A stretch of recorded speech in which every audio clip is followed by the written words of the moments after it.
মৰমৰ ছাত্ৰ-ছাত্ৰীসকল তোমালোক সকলোকে আমাৰ এই চেনেলটোলৈ স্বাগতম জনাইছোঁ। যোৱাকালি আপলোড কৰা ভিডিঅ'টোত প্ৰায় 400টামান MCQ আলোচনা কৰিছিলোঁ প্ৰি বৰ্ড এক্সামৰ লগতে হাফ ইয়াৰলি এক্সামত অহা। আজি VSA ভেৰি শ্বৰ্ট কুৱেশ্যন আনচাৰৰ কেইটামান কুৱেশ্যন আমি আলোচনা কৰিম বিভিন্ন ডিষ্ট্ৰিক্টৰ পৰা। গতিকে কমন তোমালোকৰ আহিবই, তোমালোকে ভিডিঅ'টি শেষলৈকে চাই থাকিবা। এতিয়া প্ৰথম প্ৰশ্নটো চাওঁ আহা বাক্সা ডিষ্ট্ৰিক্টৰ কুৱেশ্যন পেপাৰখনৰ পৰা। 15 নম্বৰ প্ৰশ্নটো চোৱা, মণিৰাম দেৱানক কোন বঙালী মুক্তিয়েৰে সহায় কৰিছিল? উত্তৰটো হৈছে মণিৰাম দেৱানক মধু মল্লিক নামৰ বঙালী মুক্তিয়েৰে সহায় কৰিছিলে। নেক্সট কুৱেশ্যনটো চোৱা 18 নম্বৰ, আন্তঃৰাষ্ট্ৰীয় যোগ দিৱস কিমান তাৰিখে পালন কৰা হয়? আন্তঃৰাষ্ট্ৰীয় যোগ দিৱস পালন কৰা হয় প্ৰতি বছৰে 21 জুন তাৰিখে। নেক্সট কুৱেশ্যন চোৱা 19 নম্বৰ, হৰ্ণবিল কোন জনগোষ্ঠীৰ উৎসৱ? হৰ্ণবিল নগা জনগোষ্ঠীৰ উৎসৱ। কুৱেশ্যন নম্বৰ 20, মিজো শব্দৰ অৰ্থ কি? মিজো শব্দৰ অৰ্থ হৈছে পাহাৰৰ বাসিন্দা। বৃহত্তম মহাসাগৰখনৰ নাম হৈছে আটলান্টিক মহাসাগৰ। কুৱেশ্যন নম্বৰ 32, অসমৰ আটাইতকৈ বেছি মাছ কোন জিলাত উৎপাদন হয়? শুদ্ধ উত্তৰটো হৈছে নগাঁও। অসমৰ আটাইতকৈ বেছি মাছ নগাঁও জিলাত উৎপাদন হয়। নেক্সট কুৱেশ্যন 33 নম্বৰ, জনসংখ্যাৰ ফালৰ পৰা অসমৰ বৃহৎ জনজাতিটো কি? জনসংখ্যাৰ ফালৰ পৰা অসমৰ বৃহৎ জনজাতিটো হৈছে বড়ো জনজাতি আৰু দ্বিতীয় বৃহত্তম হৈছে মিচিং। কুৱেশ্যন নম্বৰ 34, বৰ্তমান অসমত তেল শোধনাগাৰৰ সংখ্যা কিমান? বৰ্তমান অসমত থকা তেল শোধনাগাৰৰ সংখ্যা হৈছে 4টা। এইবাৰ চোৱা 43 নম্বৰ প্ৰশ্নটো, ভাৰতবৰ্ষত ৰাষ্ট্ৰীয় মানৱ অধিকাৰ আয়োগ কোন চনত গঠন হয়? উত্তৰটো হৈছে ভাৰতবৰ্ষত ৰাষ্ট্ৰীয় মানৱ অধিকাৰ আয়োগ 1993 চনৰ 12 অক্টোবৰত গঠন হয়। কুৱেশ্যন নম্বৰ 44, ICC অৰ্থাৎ আন্তঃৰাষ্ট্ৰীয় ক্ৰিকেট পৰিষদৰ ইণ্টাৰনেশ্যনেল ক্ৰিকেট কাউন্সিলৰ মুখ্য কাৰ্যালয় বা হেডকোৱাৰ্টাৰটো ক'ত অৱস্থিত?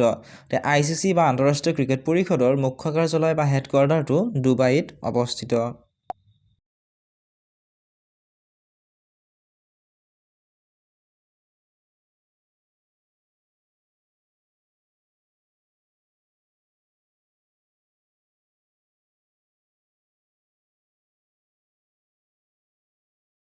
মৰমৰ ছাত্ৰ-ছাত্ৰীসকল, এইবাৰ আমি চাওঁ আহা ইতিহাস কিতাপখনৰ মহাত্মা গান্ধী আৰু ভাৰতৰ স্বাধীনতা সংগ্ৰাম পাঠটোৰ কেইটামান কুৱেশ্যন, শ্বৰ্ট কুৱেশ্যন আনচাৰ। প্ৰথম কুৱেশ্যনটো চোৱা, গান্ধীজীয়ে দক্ষিণ আফ্ৰিকাত প্ৰচাৰ কৰা বাতৰি কাকতখনৰ নাম কি? গান্ধীজীয়ে দক্ষিণ আফ্ৰিকাত প্ৰচাৰ কৰা বাতৰি কাকতখনৰ নাম হৈছে ইণ্ডিয়ান অপিনিয়ন। কুৱেশ্যন নম্বৰ 2, গান্ধীজীৰ মতে সত্যাগ্ৰহৰ ভিত্তি কি? গান্ধীজীৰ মতে সত্যাগ্ৰহৰ ভিত্তি হৈছে অহিংসা। কুৱেশ্যন নম্বৰ 3, কোন চনত ৰাওলাট আইন প্ৰণয়ন কৰা হৈছিল? উত্তৰটো হৈছে 1919 চন। 1919 চনত ৰাওলাট আইন প্ৰণয়ন কৰা হৈছিলে। কুৱেশ্যন নম্বৰ 4, কোন চনত ৰাছিয়াত বিপ্লৱ সংঘটিত হৈছিল? উত্তৰটো হৈছে 1917 চনত ৰাছিয়াত বিপ্লৱ সংঘটিত হৈছিল। কুৱেশ্যন নম্বৰ 5, জালিয়ানৱালাবাগৰ হত্যাকাণ্ড কেতিয়া সংঘটিত হৈছিল? জালিয়ানৱালাবাগৰ হত্যাকাণ্ড সংঘটিত হৈছিলে 1919 চনৰ 13 এপ্ৰিল তাৰিখে। কুৱেশ্যন নম্বৰ 6, ভাৰতবৰ্ষত খিলাফত আন্দোলনৰ নেতা কোন আছিল? ভাৰতবৰ্ষত খিলাফত আন্দোলনৰ নেতা আছিলে মৌলানা শৌকত আলী আৰু মহম্মদ আলী। কুৱেশ্যন নম্বৰ 7, গান্ধীজীয়ে অসহযোগ আন্দোলন কিয় বন্ধ কৰিছিল? উত্তৰটো হৈছে 1922 চনৰ 5 ফেব্ৰুৱাৰীত সংঘটিত চৌৰি চৌৰাৰ ঘটনাৰ বাবে জাতিৰ পিতা মহাত্মা গান্ধীয়ে অসহযোগ আন্দোলন বন্ধ কৰিছিল। ইয়াত চৌৰি চৌৰা শব্দটো টাইপ কৰোঁতে ভুল হ'ল, তোমালোকে শুদ্ধ কৰি ল'বা। কুৱেশ্যন নম্বৰ 8, চাইমন কমিশ্যনৰ মুখ্য উদ্দেশ্য কি আছিল? চাইমন কমিশ্যনৰ মুখ্য উদ্দেশ্য আছিল ভাৰতবৰ্ষত মণ্টেগু চেমছফৰ্ড সংস্কাৰৰ কৃতকাৰ্যতাৰ বিষয়ে অনুসন্ধান কৰা। কুৱেশ্যন নম্বৰ 9, ৰবীন্দ্ৰনাথ ঠাকুৰে নাইট উপাধি কিয় ত্যাগ কৰিছিল? উত্তৰটো হৈছে ৰবীন্দ্ৰনাথ ঠাকুৰে ব্ৰিটিছ প্ৰদত্ত নাইট উপাধি ত্যাগ কৰিছিল জালিয়ানৱালাবাগৰ হত্যাকাণ্ডৰ প্ৰতিবাদত। কুৱেশ্যন নম্বৰ 10, ভাৰতবৰ্ষৰ ৰাজনৈতিক দল আৰু সংগঠনসমূহে চাইমন কমিশ্যন কিয় বৰ্জন কৰিছিল? উত্তৰটো হৈছে ভাৰতবৰ্ষৰ ৰাজনৈতিক দল আৰু সংগঠনসমূহে ছাইমন কমিশ্যনত এজনো ভাৰতীয় সদস্য নথকাৰ বাবে ছাইমন কমিশ্যন বৰ্জন কৰিছিলে।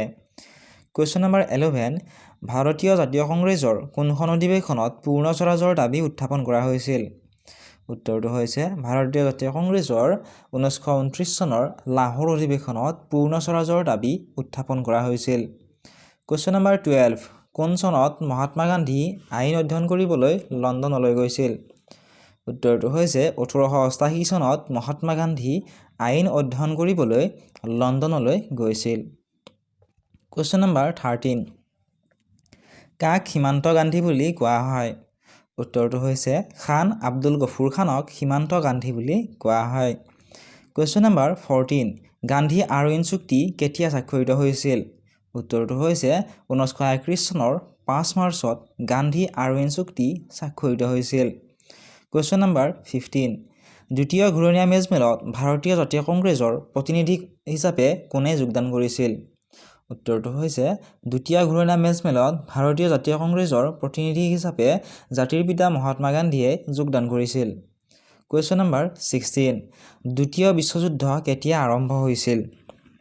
উত্তৰটো হৈছে দ্বিতীয় বিশ্বযুদ্ধ আৰম্ভ হৈছিলে 1939 চনৰ ছেপ্টেম্বৰ মাহত। কুৱেশ্যন নম্বৰ 17 ভাৰত ত্যাগ আন্দোলনক আৰু কি নামেৰে জনা যায়? ভাৰত ত্যাগ আন্দোলনক আগষ্ট বিপ্লৱ নামেৰেও জনা যায়। কুৱেশ্যন নম্বৰ 18 কোন চনত মহাত্মা গান্ধী দক্ষিণ আফ্ৰিকাৰ নাটাললৈ গৈছিল? উত্তৰটো হৈছে 1893 চনত মহাত্মা গান্ধী দক্ষিণ আফ্ৰিকাৰ নাটাললৈ গৈছিলে।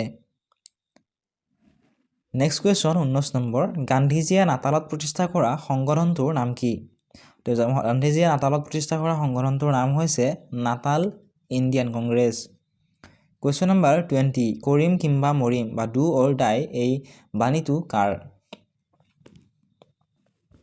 কৰিম কিম্বা মৰিম বাণীটো আছিলে জাতিৰ পিতা মহাত্মা গান্ধীৰ।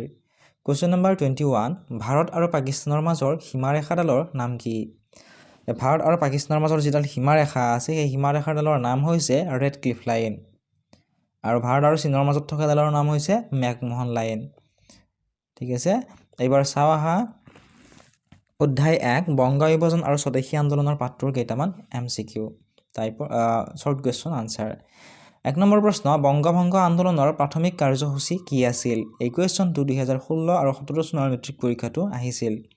এনেদৰে লিখিব পৰা বংগভংগ আন্দোলনৰ প্ৰাথমিক কাৰ্যসূচীসমূহ এনেধৰণৰ আছিল। ক নম্বৰ বংগদেশৰ বিখ্যাত চিন্তানায়ক সকল যেনে সুৰেন্দ্ৰনাথ বন্দ্যোপাধ্যায়, বিপিন চন্দ্ৰ পাল, ৰবীন্দ্ৰনাথ ঠাকুৰ, বাল গংগাধৰ তিলক আদিয়ে তেওঁলোকৰ লিখনি আৰু প্ৰতিবাদী সভা সমিতিৰ মাধ্যমেৰে জনতাৰ মাজত বংগ বিভাজনৰ বিৰুদ্ধে প্ৰচাৰ চলাইছিল।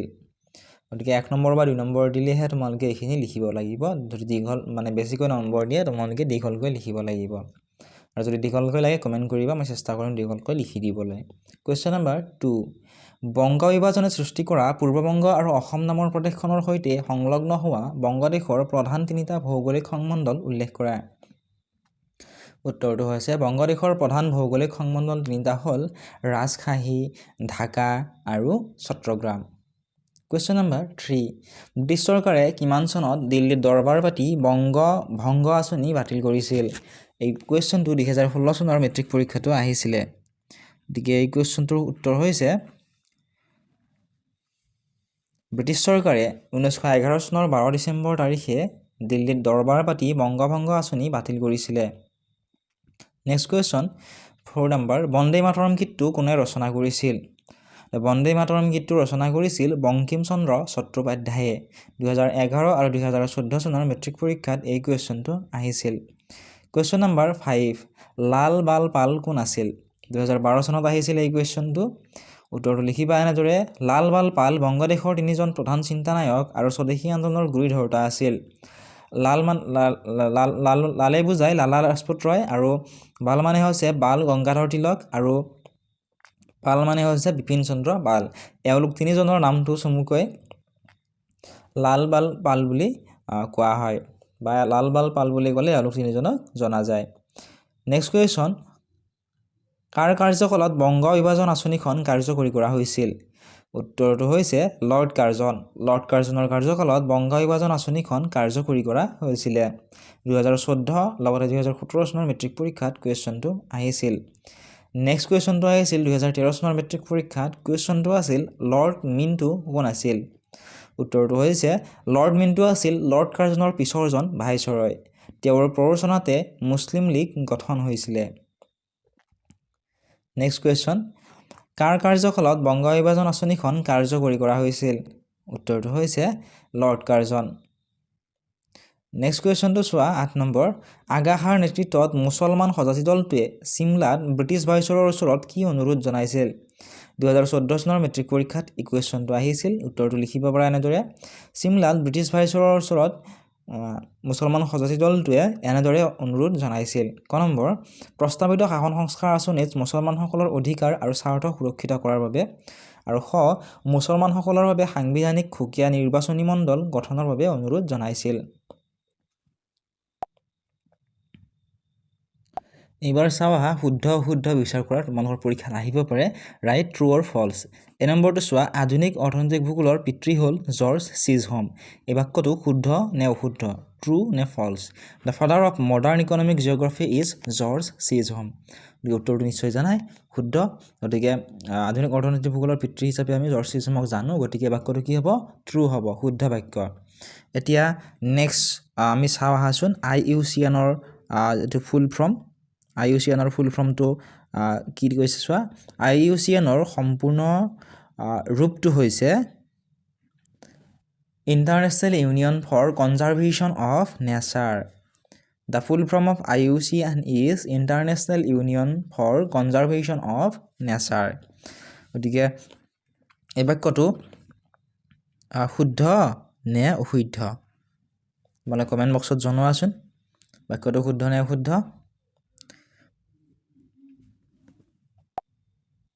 গতিকে এই বাক্যটো শুদ্ধ ট্ৰু হ'ব নেক্সট সি নম্বৰত কি দিছে চোৱা সি নম্বৰত দিছিল the unification of Bengal took place in 1905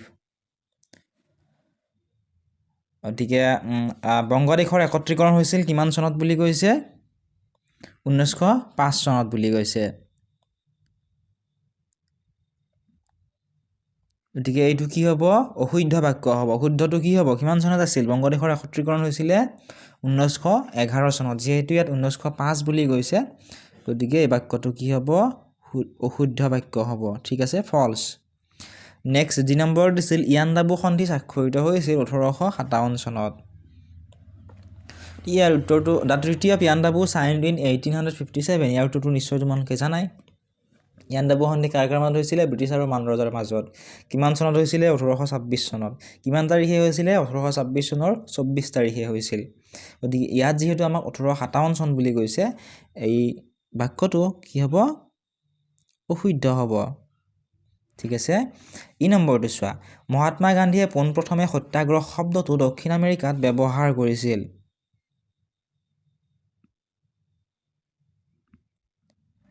Mahatma Gandhi use the term satyagraha for the first time in South America এই বাক্যটো শুদ্ধ নে অশুদ্ধ তোমালোকে কমেণ্ট বক্সত জনাবা ইয়াৰ উত্তৰটো মই তোমালোকক কৈ নিদিওঁ নোৱাৰিলে জনাবা কমেণ্ট বক্সত আনসাৰটো দি দিম ঠিক আছে 1 নম্বৰ চোৱা চৰকাৰীয়া আয়োগ গঠন হৈছিল 1983 চনত Sarkaria Commission formed in 1983. Correct answer এইটো শুদ্ধ বাক্য এইটো Sarkaria Commission গঠন হৈছিল 1983 চনত Sarkaria Commission was set up in 1983 by the Central Government of India. Next বাক্যটো চোৱা দেশ এখনত কাগজী মুদ্ৰা ছপা কৰাটো কেন্দ্ৰীয় বেংকৰ একচেটিয়া অধিকাৰ বাক্যটো শুদ্ধ নে অশুদ্ধ The issue of paper currency in a country is the monopoly right of the central bank.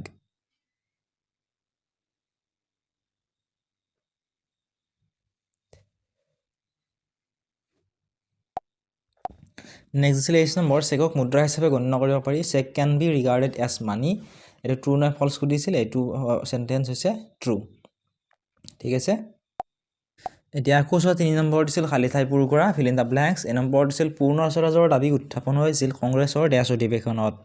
The demand of complete independence was raised in ডেছ ছেছন অফ দ্য কংগ্ৰেছ। উত্তৰটো হৈছে পূৰ্ণ স্বৰাজৰ দাবী উত্থাপন কৰা হৈছিল কংগ্ৰেছৰ লাহোৰ অধিৱেশনত। কিমান চনত? 1929 চনত। কিমান তাৰিখে? 26 তাৰিখে। কোনটো মাহ? ডিচেম্বৰ মাহ। 1929 চনৰ ডিচেম্বৰ মাহৰ 26 তাৰিখে লাহোৰ অধিৱেশনত পূৰ্ণ স্বৰাজৰ দাবী উত্থাপন হৈছিলে। নেক্সটটো চোৱা বি নম্বৰ। 1932 চনত সাম্প্ৰদায়িক বাটোৱাৰা ঘোষণা কৰা ব্ৰিটিছ প্ৰধানমন্ত্ৰীজন আছিল।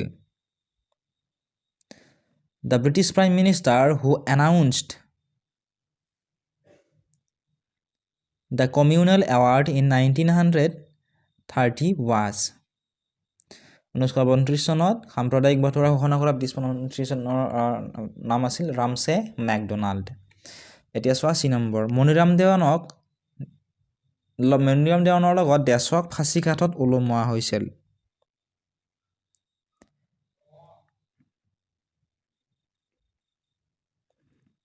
ডেছ was hanged along with Maniram Dewan. এতিয়া মণিৰাম দেৱানৰ লগত ফাঁচীকাঠত ওলমোৱা হৈছিলে পিয়লি বৰুৱাক। ঠিক আছে, Piyali Barua was hanged with Maniram Dewan. Next question চোৱা ডি নম্বৰ। বিশ্ব পৰিৱেশ দিৱস কিমান তাৰিখে পালন কৰা হয়? ডেছ তাৰিখে পালন কৰা হয়? বিশ্ব পৰিৱেশ দিৱস কিমান তাৰিখে পালন কৰা হয়? নিশ্চয় তোমালোকে জানাই। The world environment day is celebrated on 5th June. প্ৰতি বছৰে 5 জুন তাৰিখটো বিশ্ব পৰিৱেশ দিৱস হিচাপে পালন কৰা হয়। নেক্সট কুৱেশ্যনটো চোৱা। বৰ্তমান পৃথিৱীৰ ডেছ শতাংশ স্থলভাগ মৰুকৰণৰ কবলত পৰিছে?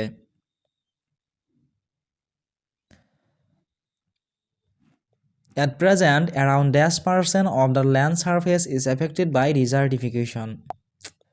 উত্তৰটো হৈছে বৰ্তমান পৃথিৱীৰ 35% স্থলভাগ মৰুকৰণৰ কবলত পৰিছে। At present, around 35% of the land surface is affected by desertification.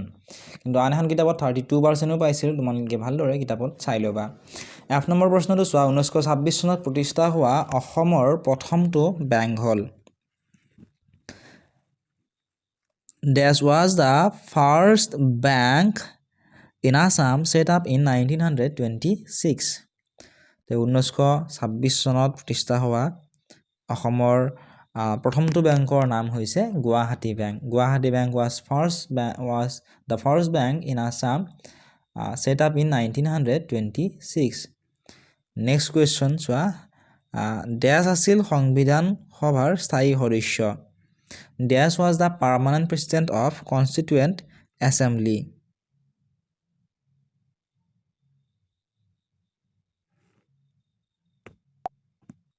উত্তৰটো হৈছে ডক্টৰ ৰাজেন্দ্ৰ প্ৰসাদ। ডক্টৰ ৰাজেন্দ্ৰ প্ৰসাদ আছিল সংবিধান সভাৰ স্থায়ী সদস্য। Doctor Rajendra Prasad was the permanent president of the Constituent Assembly. Next 4 number দিছিল চমু উত্তৰ দিয়া। Give short answers of the following questions. এই নম্বৰ দিছিল বংগ বিভাজনৰ অন্তৰ্নিহিত উদ্দেশ্য কি আছিল? What was the intention of the partition of Bengal. গতিকে এইটো দীঘলীয়াকৈ তোমালোকক দিব পাৰে। যিহেতু 1 নম্বৰ দিছে এটা পইণ্ট লিখিলেই হ'ব। এনেদৰে লিখিব পৰা। ব্ৰিটিছ চৰকাৰে, তোমালোকক লাহে লাহে গৈছোঁ, ব্ৰিটিছ চৰকাৰে প্ৰশাসনীয় সুবিধা প্ৰাপ্তিয়েই বংগ বিভাজনৰ প্ৰধান উদ্দেশ্য আছিল যদিও ইয়াৰ অন্তৰ্নিহিত উদ্দেশ্যসমূহ আছিল। ক নম্বৰ। বংগ প্ৰদেশত দ্ৰুতভাৱে উন্মেষ হোৱা জাতীয়তাবাদৰ ঢৌ আৰু দেশপ্ৰেমক প্ৰতিৰোধ কৰা। বংগ প্ৰদেশক জাতীয়তাবাদৰ প্ৰাণকেন্দ্ৰ হিচাপে বিবেচনা কৰা হৈছিল। আৰু লিখিব পৰা খ নম্বৰ বুলি। যদি 2 নম্বৰ দিয়ে 2টা লিখিব লাগিব। কংগ্ৰেছ দলৰ ব্ৰিটিছ বিৰোধী চৰমপন্থীসকলক নিয়ন্ত্ৰণ কৰা আন এটা উদ্দেশ্য আছিল। যদি 3 নম্বৰ দিয়ে আৰু এটা লিখিব পৰা। ব্ৰিটিছ চৰকাৰে ভাৰতবৰ্ষত এক সুস্থিৰ শাসন বজাই ৰাখিবলৈ প্ৰথমে হিন্দু মুছলমানৰ মাজত বিৰোধ আনি একতা বিনষ্ট কৰা। এইকেইটা আছিল বংগ বিভাজনৰ অন্তৰ্নিহিত উদ্দেশ্য। নেক্সট চোৱা 2 নম্বৰ প্ৰশ্নটো এইবাৰ। 2 নম্বৰ প্ৰশ্নটো আছিল এলাহাবাদ সন্ধি কাৰ কাৰ মাজত স্বাক্ষৰিত হৈছিল?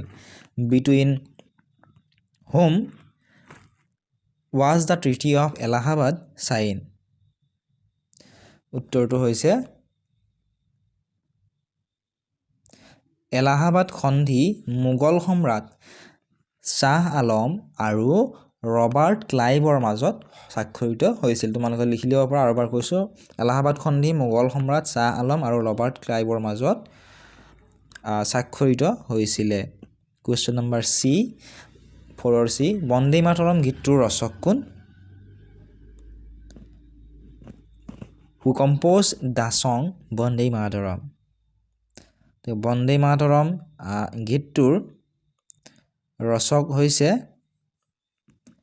বংকিম চন্দ্ৰ চেটাৰ্জী। বহুত ইম্পৰ্টেণ্ট কুৱেশ্যন হয় এইটো, ঠিক আছে, মনত ৰাখিবা। এতিয়া চাওঁ আহা 2 নম্বৰ প্ৰশ্ন। 1931 চনৰ দ্বিতীয় ঘূৰণীয়া মেজমেলত অংশ লোৱা কংগ্ৰেছৰ প্ৰতিনিধিজনৰ নাম লিখা।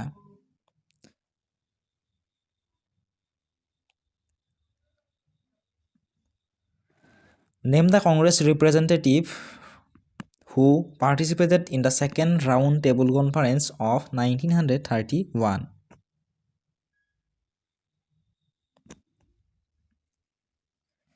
উত্তৰটো হৈছে 1931 চনৰ দ্বিতীয় ঘূৰণীয়া মেজমেলত অংশ লোৱা কংগ্ৰেছৰ প্ৰতিনিধিজনৰ নাম আছিল জাতিৰ পিতা মহাত্মা গান্ধী। নেক্সট কুৱেশ্যনটো চোৱা, এই নম্বৰ, সীমান্ত গান্ধী বুলি কাক জনা যায়? Who is known as frontier Gandhi? ইয়াৰ উত্তৰটো জানাই তোমালোকে, খান আব্দুল গফুৰ খান। খান আব্দুল গফুৰ খানক সীমান্ত গান্ধী বুলিও জনা যায়। নেক্সট কুৱেশ্যন, F নম্বৰ, মোক তেজ দিয়া মই তোমালোকক স্বাধীনতা দিম, এই বিখ্যাত বাণীটো কোন ভাৰতীয় নেতাৰ আছিল? Give me blood I shall give you freedom, this famous quote is attributed to which Indian leader? Correct answer হৈছে নেতাজী সুভাষ চন্দ্ৰ বসু। মোক তেজ দিয়া মই তোমালোক স্বাধীনতা দিম, এই বিখ্যাত বাণীটো আছিল নেতাজী সুভাষ চন্দ্ৰ বসুৰ। নেক্সট 2 নম্বৰ কুৱেশ্যন, জয়ন্তীয়া বিদ্ৰোহৰ নেতৃত্ব কোনে দিছিল? উত্তৰটো হৈছে who led the Jaintia revolt in 1861। 1861 চনৰ জয়ন্তীয়া বিদ্ৰোহৰ নেতৃত্ব দিছিল উকিয়াং নবাহে। নেক্সট কুৱেশ্যন, H নম্বৰ, অসমীয়া কৃষকৰ পৰা ভূমি খাজনা বৃদ্ধি নিৰ্ধাৰণৰ বিৰুদ্ধে কোনে মফ মিলছ চাহাবলৈ আৰ্জি লিখিছিল? উত্তৰটো হৈছে who wrote the application to Moffat Mills against fixation of high land revenue from the Assamese peasants? ইয়াৰে উত্তৰটো হৈছে আনন্দৰাম ঢেকিয়াল ফুকন। আনন্দৰাম ঢেকিয়াল ফুকনে অসমীয়া কৃষকৰ পৰা ভূমি খাজনা বৃদ্ধি নিৰ্ধাৰণৰ বিৰুদ্ধে মফ মিলছক আৰ্জি লিখিছিল। নেক্সট কুৱেশ্যন দিছিল, এটা প্ৰতিৰোধৰ উদাহৰণ দিবলৈ দিছিল। Give an example of resistance. এটা প্ৰতিৰোধকৰ উদাহৰণ হৈছে অসাৰুৱা ভূমি হৈছে এবিধ প্ৰতিৰোধক, অসাৰুৱা ভূমি বুলি লিখিব পৰা, ঠিক আছে। নেক্সট কুৱেশ্যনটো আছিলে নিৰপেক্ষ সামগ্ৰী মানে কি? What do you mean by neutral stuff? উত্তৰটো হৈছে সামগ্ৰীসমূহৰ যিবোৰে মানুহৰ কোনো ধৰণে উপকাৰ বা অপকাৰ সাধন নকৰে সেইবোৰ সামগ্ৰীক নিৰপেক্ষ বা নিষ্ক্ৰিয় সামগ্ৰী বোলা হয়। সম্পদৰ এটা বৈশিষ্ট্য উল্লেখ কৰিবলৈ দিছিল, মেনশ্যন 1 কেৰেক্টাৰিষ্টিক্স অফ ৰিচোৰ্চ। সম্পদৰ এটা প্ৰধান বৈশিষ্ট্যসমূহ হৈছে কাৰ্যকাৰিতা, উপকাৰিতা আৰু পৰিৱৰ্তনশীলতা। কাৰ্যকাৰিতা যদি বহলাই লিখিব বিচৰা, মানুহে বস্তু বা সামগ্ৰীটোক যেতিয়া নিজৰ, আনৰ বা সমাজৰ কামত ব্যৱহাৰ কৰিব পাৰে তেতিয়া তাৰ কাৰ্যকাৰিতা গুণটো প্ৰকাশ পায়।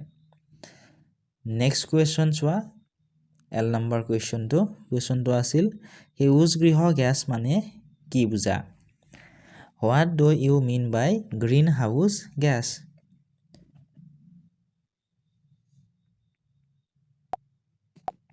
এনেদৰে লিখিব পৰা, পৃথিৱীলৈ অহা সূৰ্যৰ ৰশ্মিক সহজভাৱে প্ৰৱেশ কৰিবলৈ দিলেও পৃথিৱীয়ে বিকিৰণ কৰা তাপ বায়ুমণ্ডলৰ কোনো গেছে শোষণ কৰি উষ্ণতা বৃদ্ধি কৰে আৰু বায়ুমণ্ডলৰ পৰা তাপ ওলাই যোৱাত বাধা দিয়ে। এই কাৰ্যক সেউজ গৃহ পৰিঘটনা বোলা হয়। নেক্সট কুৱেশ্যনটোত দিছিল, কুৱেশ্যন নম্বৰ M, আঞ্চলিক পৰিৱেশৰ এটা উদাহৰণ দিবলৈ দিছিল। Give an example of local environment. গতিকে লিখিব পৰা অসমৰ ব্ৰহ্মপুত্ৰ বৰাক উপত্যকাৰ বানপানীৰ সমস্যা হৈছে এটা আঞ্চলিক সমস্যা। আৰু এটা লিখিব পৰা যদি 2 নম্বৰ দিয়ে, কোনো এখন নগৰ বা চহৰ অঞ্চলৰ পৰা নিৰ্গত দূষিত পদাৰ্থৰ ফলত সৃষ্টি হোৱা পানী প্ৰদূষণ হৈছে আঞ্চলিক সমস্যা। নেক্সট কুৱেশ্যন এন নম্বৰত দিছিলে গোলকীয় উত্তাপ ৰোধ কৰাৰ এটা পৰামৰ্শ দিয়া। Give one suggestion to prevent global warming. গোলকীয় উত্তাপ ৰোধ কৰাৰ এটা পৰামৰ্শ দিবলৈ দিছে।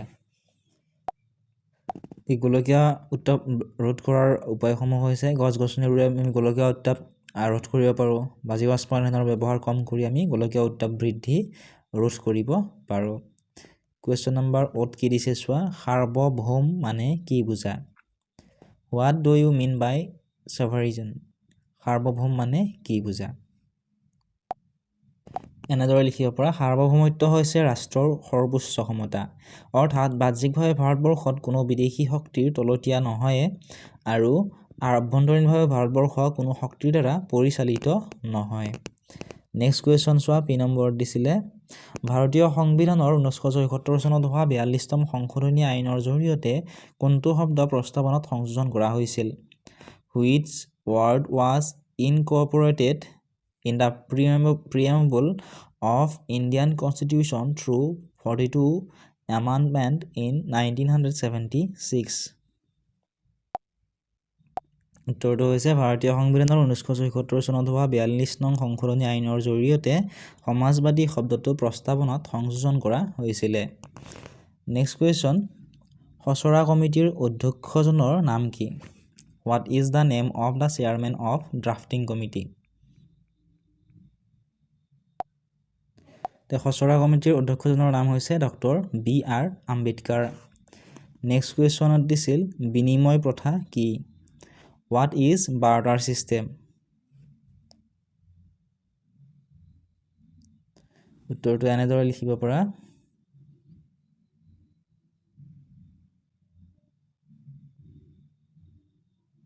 বিনিময় প্ৰথা হৈছে এনে এক ব্যৱস্থা য'ত মুদ্ৰাৰ ব্যৱহাৰ নকৰাকৈ সামগ্ৰীৰ বিপৰীতে সামগ্ৰী প্ৰত্যক্ষ বিনিময় কৰা হয়।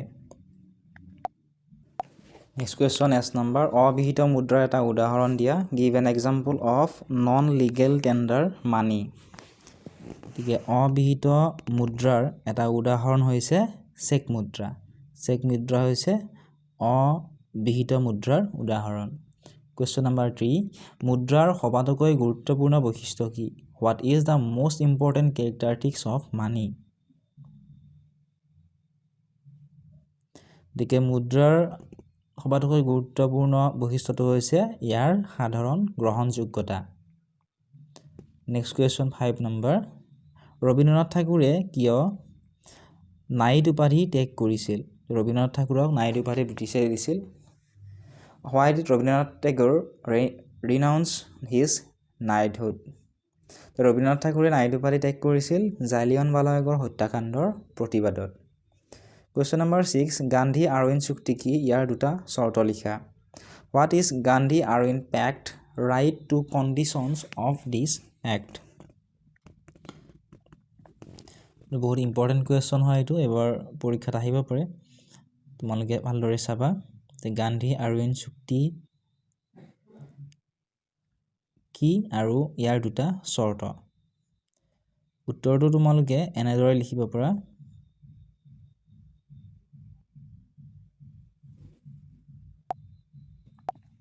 চৰ্ত দুটা হ'ল, 1 নম্বৰ মহাত্মা গান্ধীয়ে আইন অমান্য আন্দোলন স্থগিত ৰাখিব, আৰু 2 নম্বৰ চৰ্তটো হৈছে ব্ৰিটিছে ৰাজনৈতিক বন্দীসকলক মুক্তি দিব। নেক্সট কুৱেশ্যন আছিলে 7 নম্বৰ, স্বদেশী আন্দোলনৰ 3টা অৱদান উল্লেখ কৰা। মেনশ্যন 3 কণ্ট্ৰিবিউশ্যনছ অফ স্বদেশী মুভমেণ্ট। 3 নম্বৰ দিলে 3টা পইণ্ট লিখিব লাগিব, 4 নম্বৰ দিলে 4টা পইণ্ট। ঠিক আছে।